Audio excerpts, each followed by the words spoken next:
Welcome back to The Edge. We're getting help to migrate conversions to G4. U.S. search ad revenue has grown 33%. Third-party analytic tools for podcasts are disappearing. Should we be worried? And we have our own Barry time today. You're listening to News from The Edge for the week of April 18th, 2022, here on Edge of the Web Radio.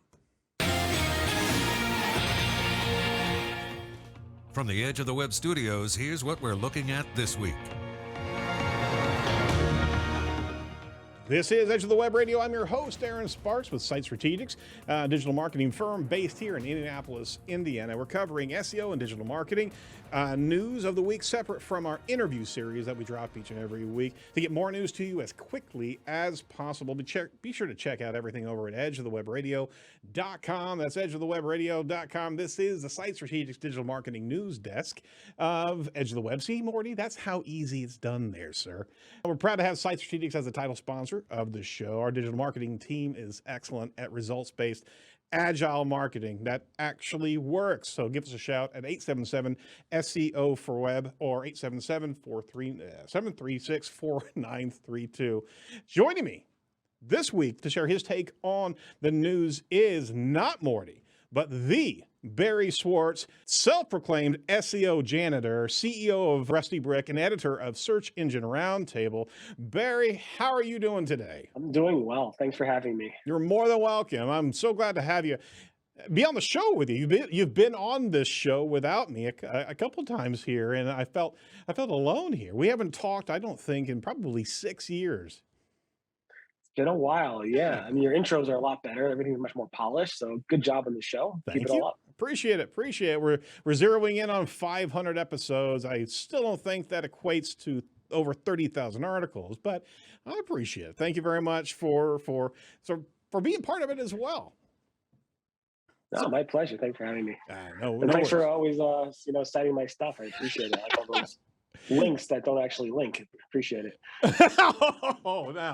I mean, podcasts don't link, right? Do they? No, well, yeah. Well, we got show notes and everything else, but yeah, we have. But you're absolutely right. We've been stalking you for the longest time, and you make up. So literally, you have an honorary co-host seat here of Edge of the Web because you're literally participating, whether you know you're not, each and every show. I don't know how many shows. We probably could count maybe 10 tops that we haven't referenced a Barry Schwartz article here on the Edge. So yeah, I was gonna say it's a lot easier to count. Yeah, I can. If you wanted the stats, I could find the shows that we don't have a Barry article way faster. Than exactly. So I don't know if that's you're everywhere talking about the news, or if I'm just lazy and I'm just kind of following behind you. I don't know. I don't know what that is. It's the best news. It's the best Barry news. That's what we're talking about here. I appreciate that. No, absolutely. And I guess the question, how have you been doing it for such a long time? I got to ask that question and get some sort of understanding there. Because since 2003, I guess officially. Yeah. It's just being consistent. I'm a consistent person. I do things in a very consistent way, just like you release this video podcast every single week. So it's the same thing. Just being consistent is the way to do things. Yeah, absolutely. Got to keep on trudging, right? But he has to have some sort of alarms or something because you're literally writing probably about 15, 20 articles a week. Is that what you're doing? No, more. I do probably close to anywhere from 5 to 10 per day. Holy moly. All right. So we got to drop 5 to 10 podcasts a day to keep it going, Jacob. You down with that? I'm in. Let's go. All right. Well, you guys have to edit. I just do the video. The video stuff is the time-consuming stuff. I don't know how it's a lot of work, editing and stuff like that. So I definitely appreciate what you guys do. It's especially when you have guests on it. You have to edit all their and all their mistakes and so forth. Whereas just doing yourself, it's much faster and easier just to record yourself and just go one takes. Sure. So we'll see. You won't believe how much editing we have to do when Morty got on the show here at the beginning of last year. The amount of swearing and cursing that we have to cut out. It's god awful. It really is. It's created a second job. Just kidding. Now we like. I don't know. I thought that's why I'm here to replace Morty. I thought that was the solution. Shh. Let's just keep it on the QT, Barry. But who knows? This is the second host I replaced in 2 weeks on a familiar podcast or popular podcast in the search community. All right. Mark O'Neill Clock. I don't know if you saw the Mark O'Neill Clock show. I replaced Greg Finn at his studio. I drove up to Buffalo for a 6-hour drive. Holy moly. To replace him. And now I'm replacing Morty virtually, so it's great. I think he has an agenda. What do you think, Jacob? 30,000 articles. I want to be replaced. 30,000 podcasts. Boom. Yeah, there we go. All right. Well, you could actually start doing podcasts on every one of your articles that you do, and that would be just another discipline for you. Keep it going. You could far surpass all of this. Actually, I do have a weekly podcast. I produce it every Friday. So, I know. But I mean, if you did it at a per article basis, that would be a lot. Yeah, that would be a lot. All right. Hey, speaking of a lot, there's some news that we want to jump into with you, and I do appreciate, again, being part of the show here from Search Engine Land, your own article. So might as well just ring the bell right there. Google is rolling out conversion migration tools for Google Analytics 4. So obviously, it's on everybody's mind, Analytics 4 and the sunsetting of Analytics 3 or Universal Analytics. Google is now rolling out a conversion migration tool for that. You can access it under your Google Analytics 4 settings screen in the setup assistance under conversion section. So Barry, take us away on this article. You certainly kind of enumerated out the steps along this route. We're seeing a work in progress, obviously, of the Google Analytics 4 UX. We're seeing more pieces starting to come to life. Now, we go ahead and walk us through how easy it is, because this just appeared on the dashboard, correct? Yes. When I wrote the article, actually, I didn't see it in my Google Analytics 4. So I obviously set up Google Analytics 4 for my properties that I was specifically maintaining. I did not remove the Universal Analytics. I kept that, and I added Google Analytics 4 to those pages. And then as soon as Charles Farina posted about this on, I guess, last week, I tried to actually replicate it on my end, and I wasn't able to. I assume if I try it right now, it'll probably be there. But it's confusing. The help document is not so clear, and it doesn't really, goals work differently across GA4 than it works with Universal Analytics. Different. So you kind of get used to it. You have to get kind of used to the whole thing. So I would definitely recommend, whoever has Universal Analytics, definitely put on Google Analytics 4 on their site, in addition to what they have with Universal Analytics, and then compare both reports constantly for the next year and a half or so. Input your goals, tweak your goals, and make sure you set up GA4 as best as possible. This way, when Google does shut us off with Universal Analytics, you have something else to back yourself up with. I know other third parties are also building tools, not just Google Analytics, but other third-party companies are building migration tools as well. So I don't know, we'll see. I mean, GA4 is cool, it has a lot of cool features, but it's different. It's not tracking. It's tracking with more of a privacy first type of approach, which, is kind of like the oxymoron of tracking, I guess. So it's just interesting to see that. It is. In fact, we just interviewed Krista Seiden, who has been a key project manager for GA4 rollout. And that was an incredible interview. We're going to be trying to get this thing out as quickly as possible. And she took us down kind of the merry path of what GA is doing now and where we should be focused really on conversion and event-oriented tracking as opposed to visits and sessions. Bounce rate's gone, thank God. But the conversion and the movement from all the things that we have been able to customize and set up inside of Universal, not having a pathway to be able to mirror those has been kind of the not so silent scream of SEOs and digital marketers. So it's good to be able to see GA dashboard starting to bubble up with these new pieces. And as the team at Analytics starts to roll more pieces out, we certainly do want to showcase those, because there is a pretty big fervor of, one, why are we being forced to move over there? Well, Google gave us 15 months warning, and it's a free platform. So there's not much argument there, but there's a lot of people being upset that we're just not going to have access to data in about a 2-year period or 18-month period of time. We also found out during the interview that there's some great BigQuery connections in GA. And on top of that, there's also a migration tool that you can actually use for your Universal Analytics. So you can at least store that in retrospective down the way. So it's not nearly as dire, but there's still a lot of mess there. Yeah, and the numbers really don't align. So the migration tool is not that great. At the same time, it feels like Google kind of, was forced to push this announcement a little bit earlier than they probably wanted to. I assume because of all the international like GA4, Google Analytics, Universal Analytics, privacy issues, Right. all the regulation coming down, calling Google Analytics illegal in some countries and so forth. Yeah. So I thought they kind of pushed this out a little bit too prematurely because it's not there yet. Everybody says Google Analytics 4 is not there yet. And you can see that because they're really pushing out features frequently. And we saw a lot of like weird bugs in the past couple of weeks around real-time data and other tracking issues with Google Analytics and Universal Analytics over the past week. So it seems like something's a little bit off, but I suspect that's because Google's really working hard to kind of get GA4 parity with Universal Analytics 3. Yeah. There's a lot of data questions of just, but at the same time, we're not measuring the same things anymore. So there's also going to be that disparity. Exactly. I mean, you can't compare apples to apples in this situation. It's totally different metrics. You cannot. So I think the biggest upsetedness is that we're all about to go through a major learning curve on how to actually now see our web user behavior in a different light. So everybody has to get into training or at least start to be able to build their events in a different way. But at the same time, it's a free service. Yeah, and not only is it free, it's what SEOs are all about. They're all about change, so they should pretty much adopt this and embrace it. And if they refuse, then they're going to be left behind anyway. So. Exactly. All right, just want to take a quick break and let you know about our title sponsor, that is Site Strategics. We're pioneers in the agile digital marketing methodology, some core specialties in technical SEO, including core web vitals, search engine marketing, social media. But at the center of it is results-based marketing. We've also developed kind of a unique omni-channel media marketing methodology to be able to curate content and broadcast for our clients. So if you're interested in what we can do for you, just give us a shout at 877-736-4932. All right, second article on deck here. This is something that your colleague there over at Search Engine Land wrote. That's Danny Goodwin and Mr. Danny Goodwin on Twitter.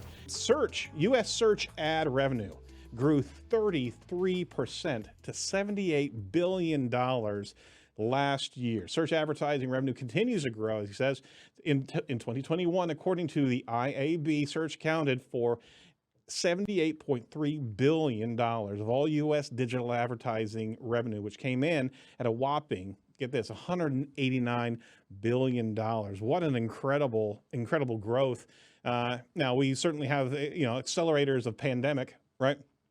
Obviously, we have to look at, but being able to see search grow to that sizable degree, it's not only worth noting, it's something a bit of a shock. I don't think we've seen, now I could be wrong, anecdotally from stat reference, I don't think we've seen search grow in that space year over year, maybe ever, except for maybe around the 2010s or what have you, when paid really was moving fast. What are your thoughts on that, Barry? Yeah, I agree. I think this is a very significant spike in growth.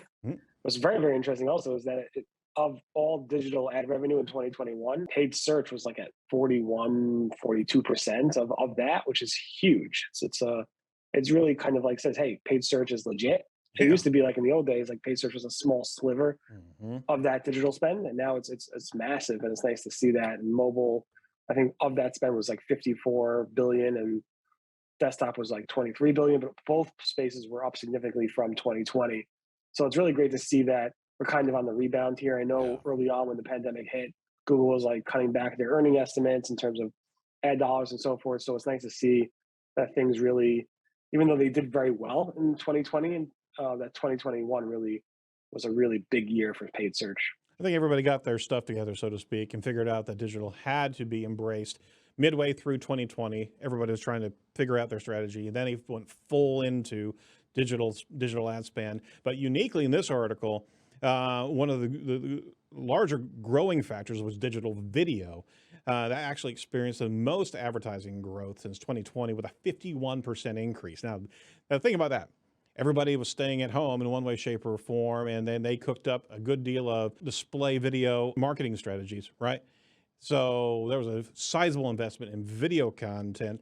And you also have the parallel of TikTok out there, actually surpassing, I think it was the top seeded digital platform in 2021, if I'm not mistaken. And that was surprising as well. So you have a number of factors leaning into digital video. What are your thoughts about that particular platform, or should I say medium, taking hold that strong? I've never seen these type of jumps in numbers, to be honest with you. Yeah, I don't know. It's hard to know because of that, pandemic, response. So it's Yeah. hard to know. But it's interesting to see that growth with video because video is it's 20% of all digital ads. So Mhm. to have that type of growth with such a big share of the ad spend, I wonder what that's going to mean for like the 2022 numbers around digital video. Is that going to overtake display ads at some Yeah, point? I know. If that does, that seems insane. I mean, I don't know. Yep. Year-over-year growth was 35.4%, highest increase since 2006. There you go. That's the data I was looking for. Year-over-year growth was strong in each quarter of 2021, and Q4 2021 digital ad revenue hit a new record of $55 billion. That's nearly $10 billion from the same holiday season in 2020. Incredible numbers, and it's not going to be sustainable. There's got to be a level of plateauing out, and I guess the biggest challenge is for advertisers, if you were able to convince your clients to be able to go into a much better degree of digital marketing, we're also running straight into cookie loss in 2023. Yeah, we're going back to the stone age of tracking, like back on newspaper print days. Oh, my circulation was this number, so that means everybody sees my. Yep. It's just mind-boggling how we're going back with that because you used to be able to track every single tiny detail around ads, Right. who's viewing it, where they're viewing it, what's their age, demographics. Even like you can even target somebody so closely on Facebook that you can find one individual out of the whole entire haystack. And now it's going back to the old days for privacy reasons, and I get that. But I do miss the old days of being able to like really fine-tune that tracking and analytics. Yeah, we're having to go into new frontiers of analytics and cultivating first-person data like nothing before. All these are new. It's cliche, but it's a paradigm that a lot of marketers now have to shift into that they're not ready for, to be honest with you. So there's got to be some good training ground, and for influencers in the digital marketing space, what a great place as a cobble industry to be able to help transition clients and marketing agencies into this new model. Yeah, it's going to be painful, to say the least. Painful, but it's an opportunity, like you said. So. Yeah, absolutely. Got to look at it that way all the time. All right, take a quick break and talk about one of our ongoing sponsors of the show. That's InLinks. We're proud to have them on the show on a regular basis. Did you know that entities have a major role in how search engines actually understand and rank content on the web? Optimizing your content around keywords is a thing of the past, and now's the time to actually add entities and clusters of information into the mix so you can actually present authoritative information in the eyes of the engines. InLinks provides expert-level data analysis to build a better content strategy around those key clusters of keywords that you're going after. So check out edgeoftheweb.com/InLinks today and claim your free InLinks account and start creating content that will actually outperform your competitors from an award-winning semantic SEO software. We're really proud of our relationship with InLinks. Yeah, great bunch of people. I love Dixon and the team there. So. He's awesome, and I mean they're cutting edge on the front lines of this new way to be able to understand and read and present good structured data to Google. So great to be able to have that relationship. All right, so from Marketing Brew. From Alyssa Myers, I wanted to bring this article around because you're right. Both Barry and I have a podcast, and I wanted to jump into this one just because of that reasoning. Spotify's acquisition of podcast analytics firms has some in the industry pretty concerned when Spotify announced its acquisition of not one, but two major podcast analytics companies. Earlier this year, it leveled up its advertising business to include more in-house campaign measurement services. But what happened here is the number of these third-party kind of unbiased analytics platforms are starting to disappear now. So they actually acquired Chartable and PodSites, and those two platforms has given a good deal of introspection into content delivery, listening and playing analytics, as well as charting a good deal of comparisons against different podcasts. So you can actually get a wealth of information, not that it's revealing any other podcast deeper deep, recesses of analytics, but at least it gives you some solid measurements of performance. Spotify bought these platforms mid-year last year, and they're a major player in podcasting, but the advertisers and publishers are actually hesitant to accept campaign metrics from a streaming service that not only owns podcasts, but also sells ads on them and owns the measurement platforms for used to report metrics. So you see there's a potential conflict of interest here, Barry, to be able to trust some of these platforms. I mean, Chartable is still Chartable, but now are we really going to see what we want to see from a third-party useful tool? What do you think there? I don't think you ever saw what we wanted to see from any of these podcast analytics tools. People are excited. My 5 billion downloads on my one podcast that I created one episode for. The numbers are just so weird with podcasts. It's terrible. It's hard. Like just a block bots from trying to track down your podcast. It's hard to say. I use Anchor.fm, which is obviously owned by Spotify for all that type of stuff. Even those reports just seem awkward. I mean, it says the geographic stuff is useful, I guess. The browser plays and so forth, but I don't know. It just doesn't seem right. It seems like podcast episodes are getting a lot more traffic than an article that somebody might have written. And I think the reason for that is they're not weeding out the stuff that should be weeded out of, but maybe I'm wrong. I don't know. It's hard for me to look at these podcast analytics tools and say these are right. Compare these to all the things, just like you were talking about with analytics and everything that we could see from digital marketing measurements in our previous article, right? And how, not even antiquated, there has been no maturity in the podcast analytics space. I mean, trying to actually give something to an advertiser. There's no level of true attribution. There's not much in the space of the player aggregating environments in which you can actually see user behavior beyond starts and downloads. And the only thing that's out there from a consumption standpoint is iTunes. And even that suspect, it's almost like a core sampling as opposed to, or some sort of extract as opposed to your full-on audience. Sorry, I'm complaining here a bit, but my gosh, I mean, you're right in this fact that we know nothing, and now it's actually the only third parties of analysis in the room are getting sucked up by Spotify. Who's going to tell us how many downloads?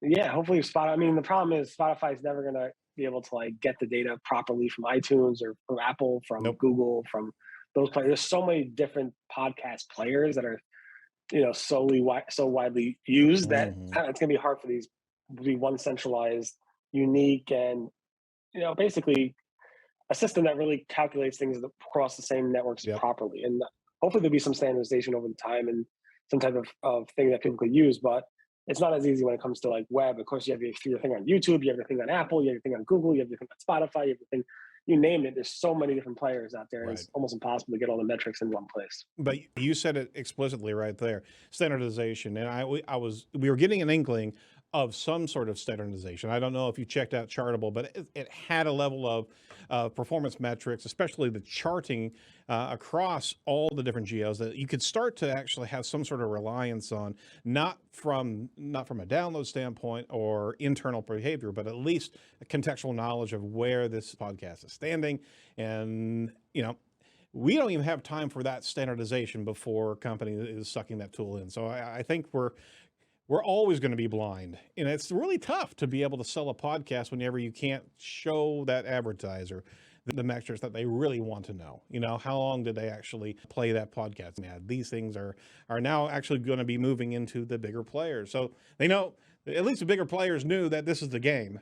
And they've basically taken a good deal of the third parties out of the mix. There are a couple still out there. So that said, I did want to swing around to a Barry moment. Is that we talk about so many articles. I wanted to actually give you the chance to jump into the edge and give us your insight on some of the articles that are coming out right now. This is a sweet spot that we've never had before. A small amount of Barry time, right? So there's a number of things happening right now from your site that we wanted to talk about. Well, one of them, I want to just lob it up to you about highly cited labels in Google search. There's a number of things that are happening on the Google SERP itself. What are your thoughts there about the cited label functionality? We're seeing a lot of changes in the SERP. They've always been doing this, but what's your take on the fluidity that we're seeing right now? Yeah, I mean, so Google's always testing stuff, and it was a pretty slow week in general for big search news. So you asked me about what's going on new, and it's not much, to be honest. But the highly cited label is important in that Google's going to put a little label next to an article that they think in the bunch of, you see the top stories, and there's a big article, a bunch of news stories about that same topic. Google will say, this is the most highly cited story on that topic. And how does Google figure that out?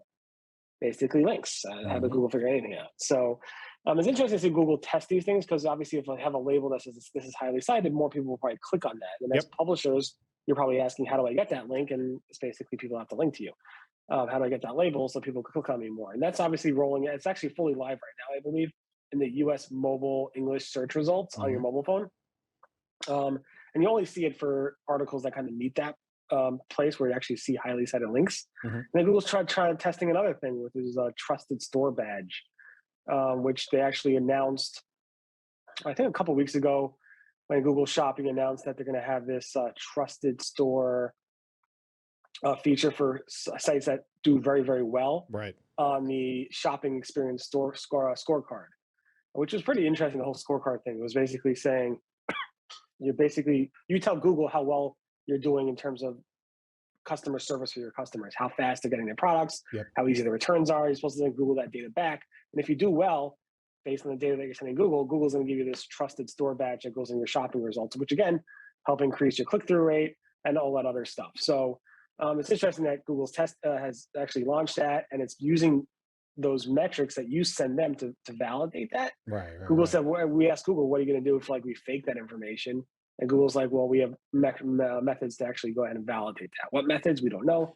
How does Google know if a customer got that return within the return period that you told them they would get it? I don't know how they would know that. Was this not directly connected to the utilization of Google Merchant Services, or is this actually them allowing you to convey that information on a separate lane of communication? Yeah, so this is Google Merchant Center. So you have a new API that you basically go ahead and feed Google that data in terms of those metrics, in terms of when the customers get it and so forth. Obviously, Google suspects you'll use real data from your real database on when this actually happens, but you could technically fake it. Absolutely. So I wouldn't recommend faking it, but You also talked about the Google test. They're testing, people also ask play button, their speaker icons there as well. All this is a good deal of testing from the UX standpoint. How often are you seeing these UX tests stick around? Let me ask you that question. So I don't necessarily see all of them myself. I cover what people are seeing. Some things show up and stick forever. Some things obviously go live. Some things go away. They could be launched, they could be tested, in 2014 and then come back as a test in 2021 or 2022. Google says themselves, I think they just announced a few weeks ago, or more than that they have done over 800,000 tests last year in Google search alone. 800,000 tests in Google search alone. That's an insane number if you think about it. That's more articles than you've written. Yeah. But they have machines and AI doing it. And I think they launched about 5,000 or so features. Some of that might be small little tweaks here in the design and so forth. So Google's constantly testing stuff. So following tests are not a big deal. I think that specific play button is more of an international, if you're in India or something and you want Google to read you stuff. We saw them doing that with local search results and knowledge panels as well. So Google's constantly testing that type of stuff in terms of play buttons, specifically in the international regions. Although Google does that with definitions and so forth, you've probably seen that if you do a search for a certain type of definition, they say click here to play to hear how it's actually pronounced. Got it. So Google's been doing a lot of that stuff. It certainly is it has been having the trappings over the last several years that the sandbox that they're working inside of, or I should say, they are focused on keeping Google as relevant, as sticky as possible from a UX standpoint. If they can actually put more things in front of you to be able to convince you to click one more step into their environment as opposed to away to another website, This is obviously a stronger advantage for them because that's their monetization model as well. But they're certainly making the SERP environment very utilitarian to kind of put a summation to all of this. Yeah. Yeah. I mean, Google's constantly testing these things to see if users engage with it, how it interacts. It doesn't generate another query. Is it, making searchers happy or not? Yep. And they have to constantly be on top of this stuff to make sure that people like their stuff. Absolutely. You know what also is making searchers happy? It's SEO Chat, hashtag SEO Chat, each and every week, hosted by sometimes Morty, but at least he gets some good people in there on a regular basis. We have Aaron Westbrook. He's actually hosting SEO Chat Thursday at 1 p.m. Eastern. Do we know what we're talking about? None whatsoever. Morty couldn't even mail that one in. Fantastic. So check out hashtag SEO Chat on Twitter, 1 p.m. Eastern on Thursday to be able to find out what they're talking about. But they always have some great conversations. And Barry, you're in there every once in a while, yeah? I think maybe once. I'm not a big fan of, no offense to more, I'm not a big fan of these hashtag Twitter things because I don't know. It just generates a lot of tweets. I hate also Twitter threads. Like if you're going to post a Twitter thread, like with 5, 6, 10, 20 different posts. I'm like, just write a blog post. I mean, I'm like, at that point. I see where his alliances stand. You're absolutely right. Try to track down all of the different thread and responses per thread. You're panning for gold there, trying to find out who responded to what. Twitter was not designed for that, but whatever. I mean, people love it. I'm not going to knock on people, but Twitter was really not designed for like these hashtag things and people do it all the time, and especially these Twitter threads. So it's just I'm like, oh, come on. I'm kind of motivated. 400. I'm like, write a blog post. I'm kind of motivated now. I want to convert all of Barry's articles into tweets. And then long Twitter threads. You imagine how many tweets I could get? At least 30,000. Right. Yeah. Well, fantastic, Barry. Thank you so much for your time today. Hey, any final thoughts? Anything you want to give to our listening audience? I mean, biggest thing right now is like, do you prefer Barry or Morty? That's the answer you gotta, and that is this week's poll. I think so. I was going to go to one of our stores, but that's the poll this week. Fantastic. Barry, it's always a pleasure. Thanks. And there's a couple articles I do want to deep dive with you in the future here that we'll swing back around and unpack with you. All right? Sounds great. Thank you. Absolutely. Thank you. That's it for Edge this week. Make sure that you check out the Johnny Ross episode as we talk about structured data and SEO. Be sure to like, comment, and subscribe to our YouTube channel as we roll out videos such as this. If you're a listening audience, jump over to our YouTube channel so you can actually see what we're doing on a regular basis at our interviews. From all of us over at Edge, jump in and rate this podcast.com/Edge today to let us know on iTunes who you would rather be in the co-pilot seat, Barry or Morty. There's the thing right there. But make sure that you give us if you would give us a review on those platforms. That tells us how we're doing, and it also feeds the algorithm there. From all of us over at Edge, be safe, be well, and do not be a piece of cyber driftwood. We'll talk to you next week. Bye-bye.